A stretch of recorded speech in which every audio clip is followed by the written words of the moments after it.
What is up, everybody, and welcome to the first official episode of the Mal with the Mic podcast, where we're going to be talking all sports, NBA, MLB, and NFL. This is going to be a podcast where you can get all your sports news and just come to have a little bit of fun. Introduced to myself, my name is Malik.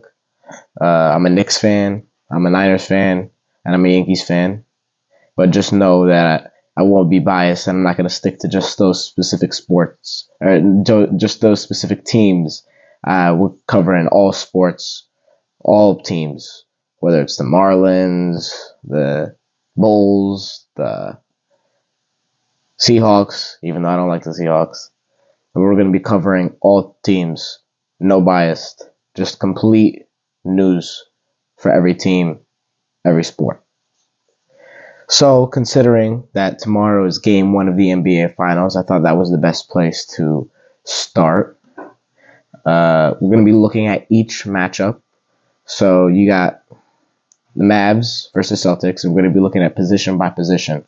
So, at that point guard spot, you got a guy like Luka Doncic. He's top 5 player in the NBA, arguably the best currently. You talk about Anthony Edwards, But at his age group, he's probably the best player in the NBA right now. And then on the Celtics side, you have a sneaky guy like Drew Holiday, who's not as big of a scorer, but plays a lot. Is probably one of the best perimeter defenders in this league. And that's going to be one heck of a matchup if Drew Holiday is indeed the one guarding Luka Doncic. Luka is a pain to handle in the first place. And Drew Holiday is as best of best you could get as a defender at the guard position. And I think head-on 1v1, if we see a lot of ISO in the series, primarily Luka ball handling, I think the guy you're going to see on him is Drew Holiday. I don't know if they could switch to a bigger guy, maybe to try and get some more size rather than Holiday, who is a little bit smaller than Luka. But I think the best matchup they could get there is Holiday at that one spot versus Luka. So the second matchup we're gonna look at is a tough one. I mean, Kyrie and Derek White. You see, these are two guys who are all points, score. Derek White, he has his moments where he's playing that defense, but I feel like he shines best at that 3-point line. Same with Kyrie. Kyrie. We all know what Kyrie's like in the finals. We all know what he's done in this playoffs. He's been amazing, and he's a prolific ball handler. And I think we're going to see these two guys put up a lot of points in this series. I mean, Derek White is someone who has just come on in the last couple of years with the Celtics, and I think he's just starting to flourish. And in the NBA Finals, this is time to shine. So we can look at some stats here.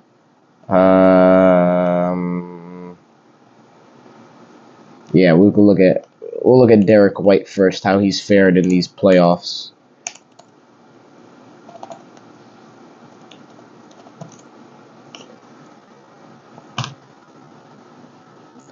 So through 14 games played, because the Celtics basically sweep everybody, he's been averaging around 18 points per game, 4 rebounds a game, nearly 5 assists a game, and he's shooting at a 41% clip from 3, and he's a plus 81 in these playoffs. So plus minus 81, he's averaging 18 a game. He's shooting above 40 from 3. He's been unbelievable.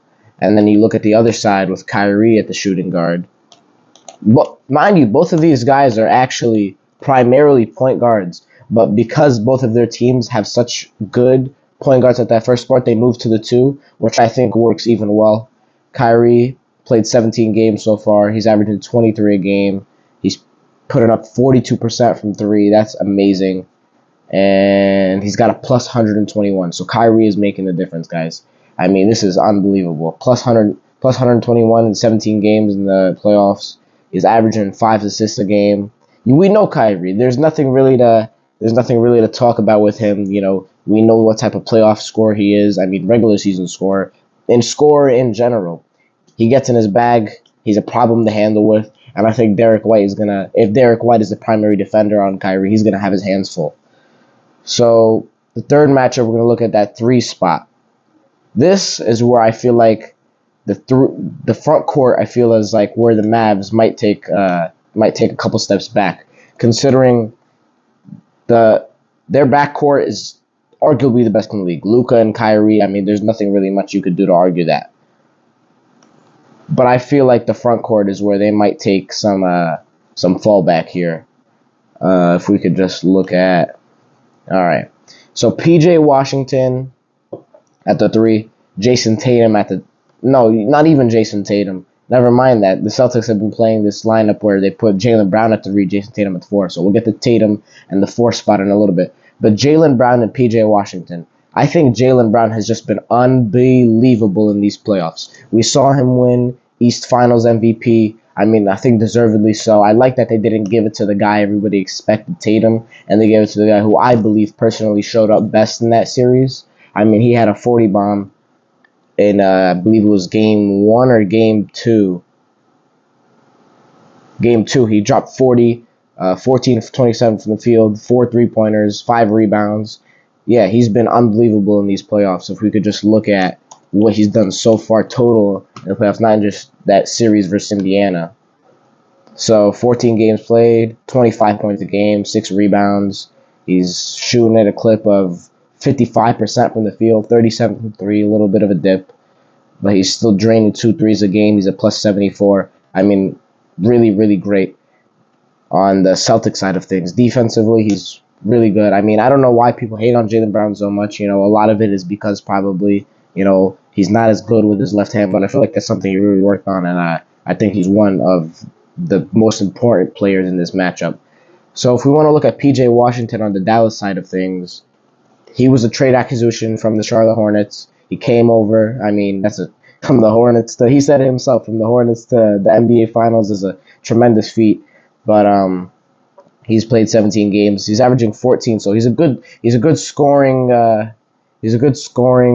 He gets points in the places where he should. You know, he drains important threes. He's clutch. Plus 76, plus minus. I mean, he's been decent, if you want to call it decent. I mean, I think this is where, you know, I think I gave those first 2 backcourt matchups to the Mavs, but I think this one is where the Celtics grab one. I mean, Jaylen Brown has just been amazing. Not to knock on PJ Washington, but I think Jaylen Brown gets the matchup in this one. I think them two are probably going to be matched up on each other, and I think that's where, you know, the Celtics grab one and the Mavs take a step back. I also see that here with the 4 position battle with Derrick Jones Jr. and Jason Tatum. We know who Jason Tatum is. He's been unbelievable. These playoffs, he hasn't been the best player on his team, and I feel like that's something we expect him to be. But I mean, with the way the Celtics have built around him, he's really just flourished. That, like, he doesn't have to be the main scorer. You know, he understands that he doesn't have to be the main scorer. 26 points a game in the playoffs. He's shooting 44 from the field, but 29 from 3. That's where I said, you know, I feel like he's fallen off from the regular season to the playoffs. Not that it's an off playoff season. Obviously, every team wants to get the NBA Finals, and he's here, obviously. But I just feel like a lot of the pressure has been taken off of him when you have guys like Jaylen Brown, Derek White. You got Kristaps Porzingis, who we'll talk about in a minute, who's probably expected to come back. And you got Drew Holiday, who obviously can score the ball, but defensively also, he takes a lot of pressure off of Jason Tatum.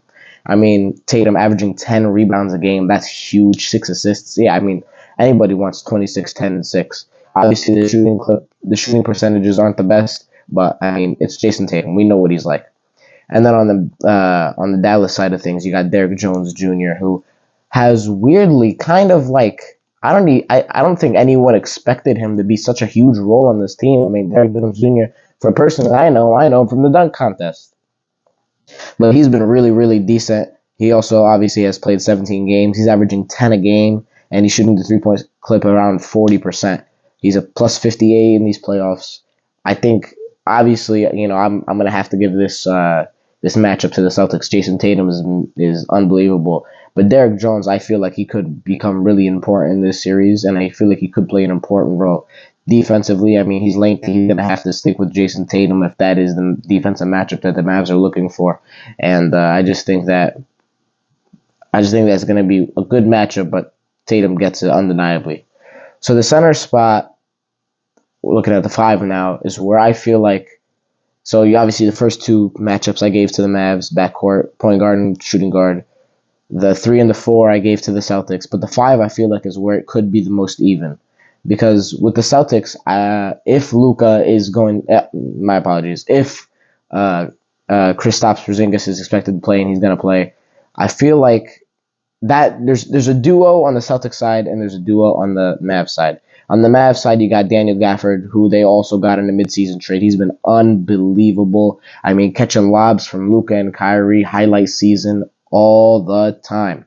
And then you got the young rookie Derek Lively. He has been unbelievable. I mean, to become a rookie and really be a really important part of an NBA Finals team is an amazing feat. And I think that's just something that really explains the dynamic of this Mavs team. You know, they took different pieces and they put them together to be able to make this final run. You know, it's not, they didn't always take the one straight path. You know, they kind of chipped away at it.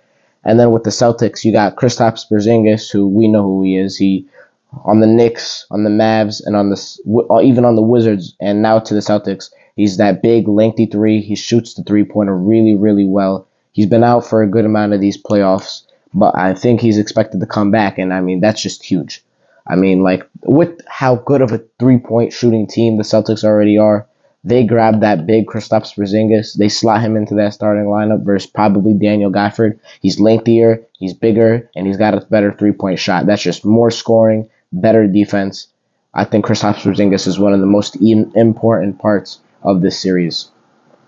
They also got a guy who can start or come off the bench, Al Horford. He's just as good as a 3-point shooter.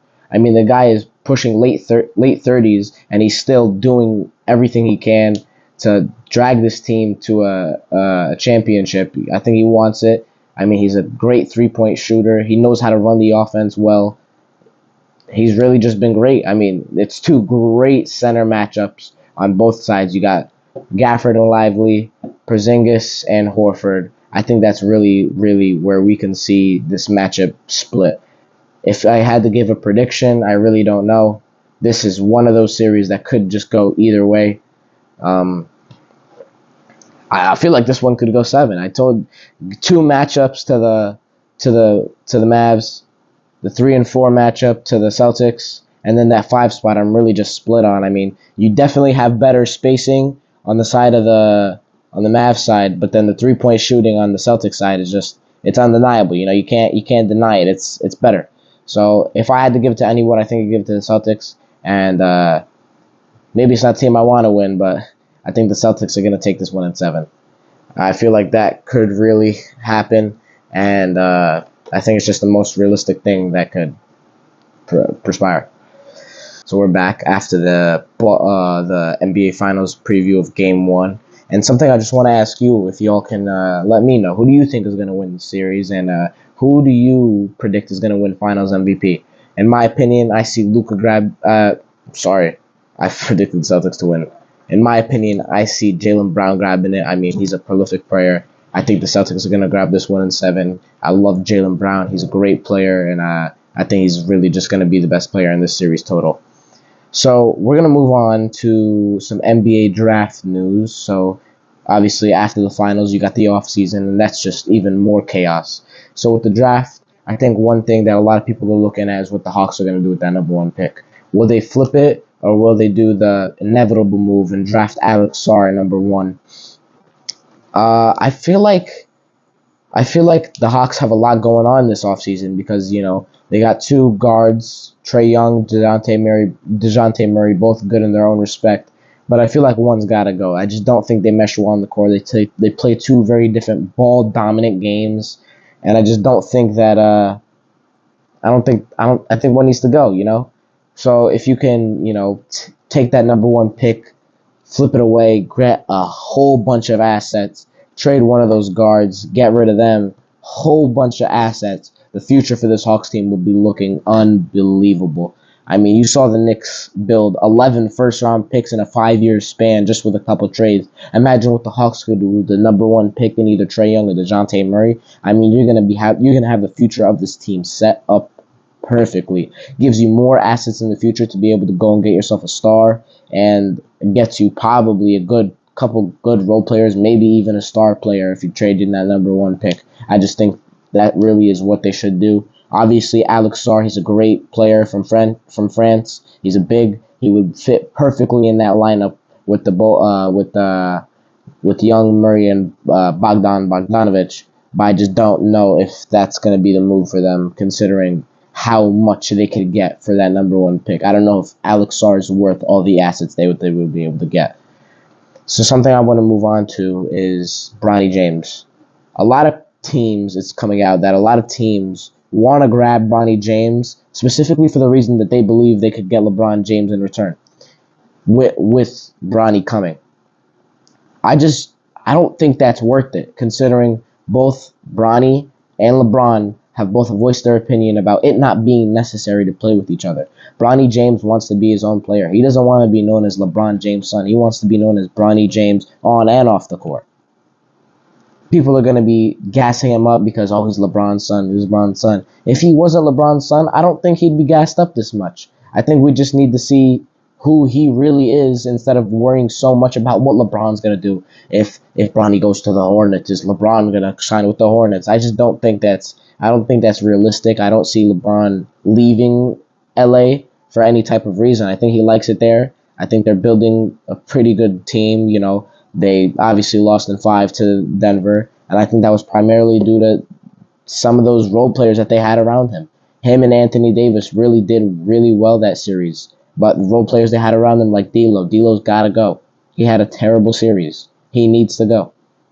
And I just think that the teams that see drafting Bronny James as a way to get LeBron, I think it's just a stupid idea, and I don't see it happening at all. So, I mean, that's my opinion on the draft. You know, other draft news, you got the Knicks at 24 and 25, 2 back-to-back picks. It's being reported that they're trying to move those picks.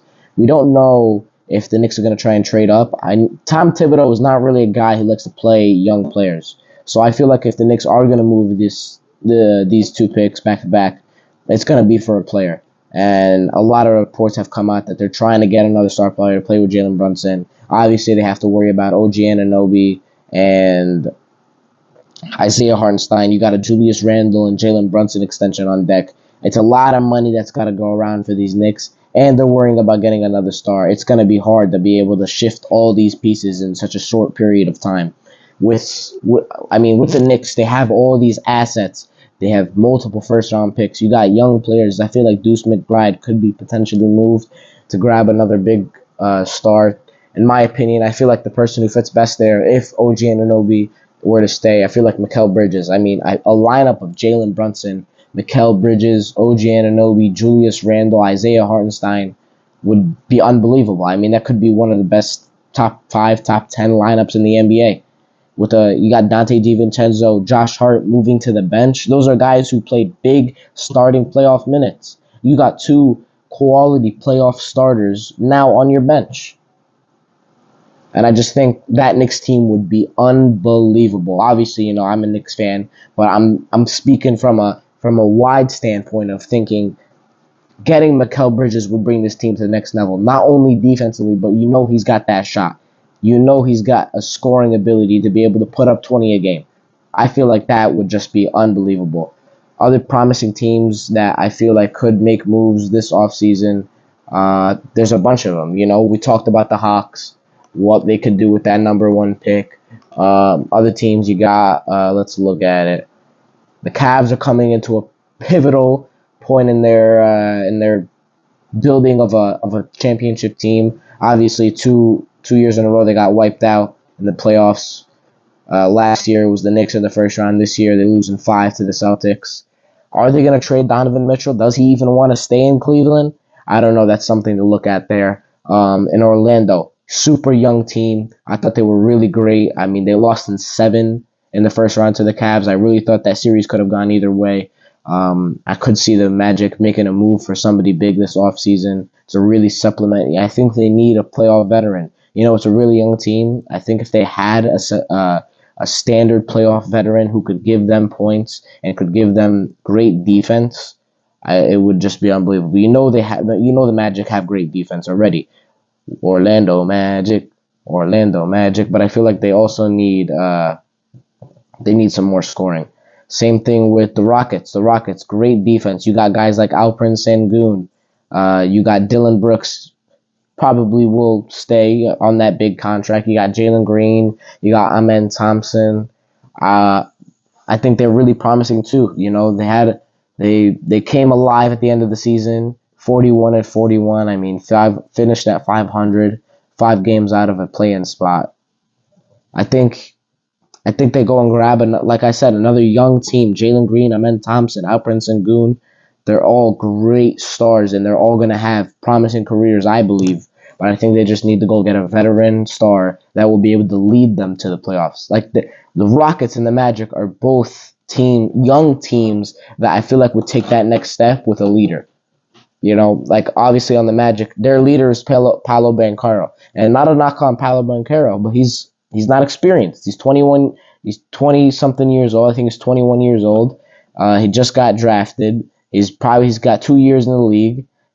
This was his first playoff series of his career, and that's the guy who's leading you. I feel like one day he could be a leader, but for right now, if the Mavs and the Rockets want to contend, they're going to have to go and get somebody who's been through the playoffs, who's been through the grind of it, that can take them and lead them to possibly a deep playoff run. Everyone, so that's going to be the end of the NBA segment, and we're going to move on to a little bit of football, NFL. A lot of stuff happening in the NFL this week, contract-wise. We saw both CMC and Justin Jefferson set new records. CMC got the 2-year deal for $38 million, $19 million a year. I mean, that's just unbelievable. He's the best running back in the league. He's the best player on the offensive side of the ball for San Francisco. And then you got Justin Jefferson, the 4-year, $140 million. He deserves it. He's the best receiver in the NFL, arguably the best offensive player in the NFL. And it's really aspiring to see these guys go out and get their contracts, specifically CMC for an undervalued running back spot that I feel like he's going to be able to bring up how much value running backs have. I mean, running backs take the most hits during the game. They, besides quarterbacks, I believe, are the most valuable players on the offensive side of the ball. And CMC is showing it, getting his $19 million. He's going to be with San Francisco through the 2027 season. I feel like he's happy. San Francisco is... They're rolling, And same with the Vikings. I feel like Justin Jefferson is going to be a good.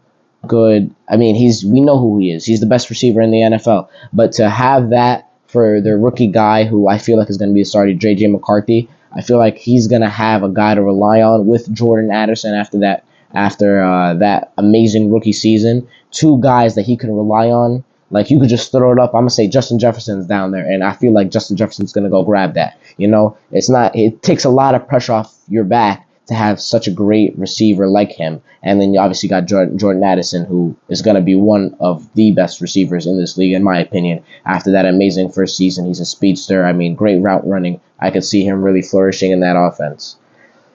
So with the Justin Jefferson contract, a lot comes along with these other receivers. You got guys like Brandon Ayuk on that Niner team, who we'll talk about. Jamar Chase and T. Higgins, 2 players who I feel like have a similar situation to what the Niners have had the last couple years. And then you got CeeDee Lamb. So from what I've heard, all 4 of these guys are holding out, and they're all subject to fines. We'll start with Brandon Ayuk. So I feel like so far the Niners are giving everybody money besides him. He's got to be asking for something unbelievable. We heard that he wanted a contract similar to Amon-Ra St. Brown's, who got $30 million a year, I believe. So Ayuk, with the Niners already giving Debo a lot of money, they're giving George Kittle a lot of money. You see CMC got this new deal, $19 million a year. They even gave an extension to Juwan Jennings, 3rd and Juwan, 2 years, $15 million. So, and they drafted Ricky Pearsall. So I really don't know what the Niners are going to do with this receiver spot. It's really interesting. I mean, you're giving big money to Deebo Samuel. You're giving a really decent amount of money to Juwan Jennings, who could end up being the receiver 4 by the end of the season. And then you draft Ricky Pearsall with the 1st overall pick, when you could have instead gone with an offensive lineman to protect Purdy, which I personally, after watching the Super Bowl, felt like that was the reason they lost. But, I mean, I think the main reason that the Niners are doing all this is they're surrounding Purdy with weapons. I just don't know how long it's going to be sustainable. I feel like this could be the last year that the Niners are competitive, considering they're going into a year where Brock Purdy is going to get a big contract next year. Talanoa Hufanga's due for a big contract next year. These are guys who are going to get big money, and I just don't know if the Niners are going to be able to hold all these guys. I like what they have this year, but past this year, I don't know what's going to happen. And with Brandon Ayuk, I feel like it's rough. He wants $30 a year. He deserves it. He's a top 10 receiver, top 10 route runner, in my opinion. But I don't know if the Niners are going to be able to give it to him. I don't know if they have $30 to give to him. So we can move on to Jamar Chase and T. Higgins, who I personally feel like has a similar situation with the Niners. Two really great receivers, in my opinion, two top 20 receivers, Debo and Ayuk, Chase and Higgins. You got to give them both contracts. It's a little different with Chase and Higgins both being due for contracts this year. Debo was last year, Ayuk this year. But I feel like they both deserve their contracts. But like I said again, you can't have everything you want in this life. And I feel like they got to let one of them go. I've seen, obviously, you'd definitely rather let Higgins go. Chase is your cornerstone player. He is the best player on the offensive side of the ball for the Bengals. Joe Burrow, the chemistry is unbelievable. And I feel like Higgins is a guy who could get traded. And I feel like if there were any type of way that they could keep him, they would. But I feel like it's just inevitable for him to get traded. Like, same thing with the Niners. They can't keep two of those top guys. Two top receivers getting paid top receiver money. It's not sustainable, especially when you have a whole other team with all these other players. I mean, Joe Burrow's making a bag. Jamar Chase is going to get a contract very similar to Justin Jefferson's, and I feel like T. Higgins could be the odd one out. So in Dallas, this is the last we're going to be talking about the receivers. Dallas, you got CeeDee Lamb. And I feel like CeeDee Lamb, just like in that Jamar Chase, Justin Jefferson talk, deserves that same kind of amount of money. I don't know about just as much. He hasn't proven as much. He's definitely been one of the best receivers, but obviously he hasn't put up Justin Jefferson and Jamar Chase numbers. But CeeDee Lamb is definitely a guy who's going to get a lot of money. And I feel like the Cowboys need to give it to him. I don't know who else they're paying. I mean, Dak Prescott's making a lot of money, but I don't feel like Dak Prescott deserves that money. That's the story for another day. You got Micah Parsons, who's going to be due for a contract. But CeeDee Lamb is your best player, in my opinion, on the offensive side of the ball. He needs to get his money. That's a guy you can't let go of. You got to keep him. Obviously, these guys are not free agents. It's extensions. There's no dire situation. But you want to make the guy happy. I mean, he's literally carried you in games for a lot of his career with your team, the Cowboys. So you need to get on it, figure out how to get this guy his money, and get going. So if we can move on to some of like an outlook of the NFL season and what teams could really be underdogs, and I feel like promising teams that could come up out of nowhere and show us what they have to come. And the first one I want to talk about is the Texans. Texans made it to the divisional round last year, got ousted by the Ravens, but they beat the hell out of the Browns in that first round. And I mean, they are one of the most promising teams in the NFL. They made it to the second round of the NFL playoffs last year without Tank Dell. Now they're gonna have Tank Dell back, and they traded for Stephon Diggs and Danielle Hunter. This is unbelievable. This is an unbelievable team. They had the offensive and defensive rookie of the year, C.J. Stroud and Will Anderson. C.J. Stroud was unbelievable in his rookie year. I mean, he threw for a crazy amount of yards. I feel like with all these weapons, they traded for Joe Mixon. They grabbed Joe Mixon from the Bengals. You got Collins, Diggs, Tank Dell, Joe Mixon at the running back spot, a really decent offensive line, and then obviously he has a great defense with DeMeco Ryans leading those guys. I could really see this Texans team making a deep, deep run, maybe even to an AFC Championship, possibly a Super Bowl. I feel like they're the team that could challenge the Chiefs the most in this AFC, besides, obviously you got the Ravens and the Bills, but I feel like they could really make a run at it. On the NFC side, you got the Bears. They traded for Keenan Allen. They drafted Romeo Dusnay. They already have DJ Moore, who is an all-star receiver and a Pro Bowl receiver.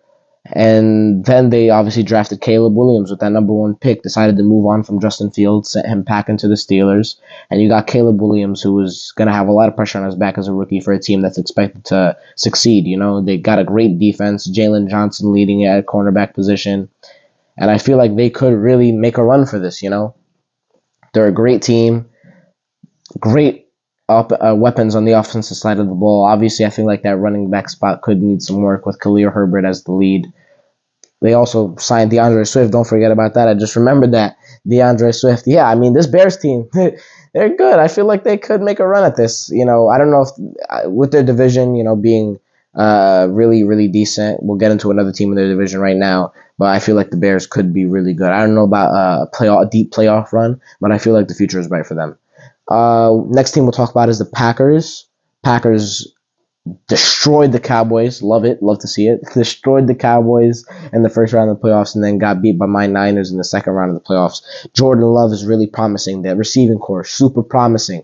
Aaron Jones, we know who he is. He's been amazing. Their defense is really decent as well with Jair Alexander leading it. I mean, this is a Packers team who I feel like with experience, they were so young last year, the youngest team in the NFL. I feel like with experience, as the years go on, they're going to be a team that's going to be in the playoffs every year fighting for a chip. And I feel like this year is just going to be, last year is just the start of their impressive run that I feel like they're about to go on. Moving away from the NFL, the last thing we'll talk about is the MLB. Not something I'm familiar as with much, but we'll talk about it a couple times, as I get more and more accumulated with the way, the MLB really works and the way their media works and, the way trade rumors and stuff, how it all goes down. So the first thing we'll talk about is the MVP race. In the AL side of things, you got the Yankees. I mean, Judge and Soto. I feel like that's the MVP race right now. Judge and Soto, they're both putting up ridiculous numbers. Judge more recently, obviously, he leads the MLB in homers with 21. He's got 49 RBIs. He's hitting at a ridiculous clip of 293. Yeah, he's been great. I mean, 21 homers, 49 RBIs, hitting nearly 300. He's been amazing. And then with Soto, we know who Juan Soto is, Mr. On-base percentage. He walks, but he also puts up ridiculous hitting numbers. I mean, he's hitting 320 on the season, 17 homers, 53 RBIs to lead that Yankees team. He's been unbelievable all season long. He's been clutch for them after that trade. I feel like this Yankees team is really good. They got 2 MVPs on their team. I think these 2 guys are going to be the 2 top runners for MVP if they keep this production going the whole season. To combine 38 homers, nearly 100 ribbies. This is really just like they're hitting both Judge nearly 300, Soto 320. It's going to be a race between these 2 guys on the same team. I think it's going to be really something fun to look at. Especially with the Yankees probably going to make a deep playoff run, being the number 1 team in the AL. We can move on to the NL MVP race. Another 2 guys on 2 different teams, Ohtani and Betts. I mean, Ohtani obviously has taken a one-sided role this year after the UCL injury, the elbow injury. He needed surgery, and he probably won't be able to pitch for a decent amount of time. But yeah, these 2 guys are 2 guys that are gonna make a run for it. Ohtani hitting 320, 14 homers, 38 RBIs, 320 and 14 homers. There's nothing really much you could say about it besides unbelievable. I mean, Betts, another guy on that team, could also be MVP, right? I feel like both MVP races for the NL and the AL are going to be between 2 teammates, and that's really something I think that is really, really cool. Betts hitting 314, 9 homers, 43 RBIs. He's got a 506 slugging, 918 OPS, 409 on base percentage. It's really unbelievable to see what these 2 guys have done. These 4 guys in general for that MVP race. And I think it's just been something really special that we're going to look at and throughout the whole season for 2 teams on both sides that are going to make deep runs into the playoffs. We're going to talk about today, finishing it off after we talked about the MVP race in the MLB. Which teams have surprised and which have disappointed. And unfortunately, we see a team in New York. The New York Mets have been utterly disappointing, utterly embarrassing this season, sitting at a record of, I don't even know, 26 and 35. This is a team with the richest owner in the entire MLB. He's got $17 billion. I don't really know what's going on with them, 26 and 35.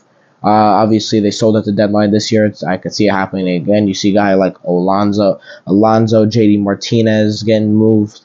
You could see a guy like Edwin Diaz getting moved. He struggled this year. and it's been really embarrassing for that Mets ball club. Another team that I feel like has been really just undermining this season is the Astros, 28-35, coming off of a deep playoff run the year before they won the World Series. I don't really know what's going on. I mean, whether it's been injuries or it's just been not what's the word, just underachievement of playing from these Astros, from the Astros nine and their pitching staff. They've just been disappointing all year long, and I feel like hopefully they can get a turnaround, but there could be another team to look at, another good team that we expected to be good this season to sell at the deadline. Two teams that I feel like have been really that took a step up this year. The Guardians, 40-20, unbelievable. Uh, they really took a step up from last year. They struggled a little bit. I don't know if they made it to playoffs. Let's see. No, they did not make the playoffs last year. 76-86. So to be able to take a team 10 games below 500, didn't make the playoffs, and they've won 40 of their first 60 games already this season. They're a couple games behind that first place in the AL and in the American League. They've been really, really great. And then on the NL side of things, a team that I feel like has just took a really big step up, the Phillies. Obviously, the Phillies, we know them to be good. But, I mean, 44-19 it's just unbelievable. 44-19, obviously, they made the playoffs last year. They made a deep run. The year before, they went to the World Series. But I just think that they want to win it this year. 2 years they've gotten close. Last year, the NLCS. The year before, they made it all the way to World Series and they lost to the Astros. I think this is the year they're really taking it serious and they want to win this chip. And I can't deny it, dude. Can't blame them. When you put in that work, 44-19, 44 wins in 63 games. That's really unbelievable. You got guys like Bryce Harper, Kyle Schwarber, great pitching staff with Nola and Wheeler.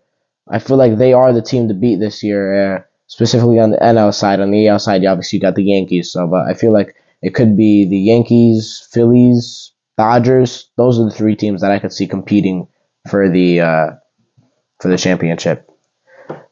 Thank you guys for watching this episode of the Matt with the Mic podcast. I really appreciate it. Obviously, everything is going to get better as we go on. There's going to be more and more stuff. We're going to have more segments. We're going to have games. Got more stuff coming in. The camera quality is going to be better, of course. Editing is going to be better. So this is only the start of things. My audio is going to get better. This is just the start of things. As I get more accustomed to this, I got more stuff coming in. I got more news for you guys, of course.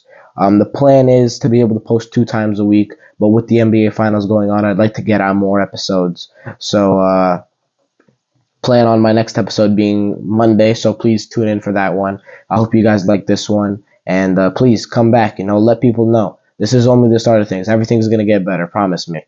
So please, leave a follow, comment, let me know what you think, anything I can work on. And thank you for listening to this episode of Mal with the Mic, and I'll catch y'all later.